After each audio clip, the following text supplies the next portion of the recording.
អារុនសួស្ដីកូនកូនសំឡាញ់ចែតកូនកូនមាសទឹក10កូនកូនមាសទឹក100កូនកូនមាសគីឡូថ្ងៃនេះគឺជាថ្ងៃអង្គារទី3ខែ2ឆ្នាំ2026កូនកូននឹងទទួលបាននៅតម្រុយប្រចាំថ្ងៃដែលជាតម្រុយ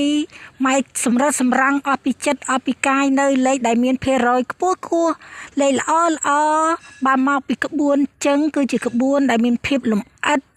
នឹងមានភាពស្តង់ដារល្អខ្លាំងមែនទែនចាដើម្បីឲ្យក្បួនដែលល្អហើយគណនាលេខមកល្អហើយឲ្យចាក់ចំត្រូវថ្ងៃចេញចំថ្ងៃដើម្បីបានលុយលាភបានលុយហេងគ្រប់គ្នានោះម៉ែត្រូវប្រើពេលវេលាឲ្យច្រើនក្នុងការបញ្ជាក់ផ្ទៀងផ្ទាត់ឲ្យច្បាស់លាស់ម្ដងហើយម្ដងទៀតធ្វើយ៉ាងណាឲ្យជាលេខដែលយើងគណនាពីក្បួនដែលល្អហើយនោះចេញចំថ្ងៃចាហើយកូន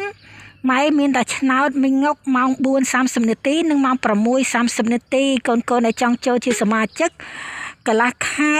80000 មួយខែពេញបឹកគឺ 150,000 ណាកូនដែលចង់បានលេខចុចមេដៃមកឬក៏ពាក្យសុំលេខម៉ែឃើញភ្លាមផ្ញើឲ្យផ្លេតចាហើយកូនកុំភ្លេចជួយ like ជួយ share ផងកូនដើម្បីឲ្យម៉ែសប្បាយចិត្តមាន PowerPoint ធ្វើលេខល្អចែកជូនកូនជារៀងរាល់ថ្ងៃឲ្យប្រលឹងសប្បាយចិត្តហោះស៊ីប្រលិតពេលព្រឹកព្រលឹមណាពៅប្រលឹងចា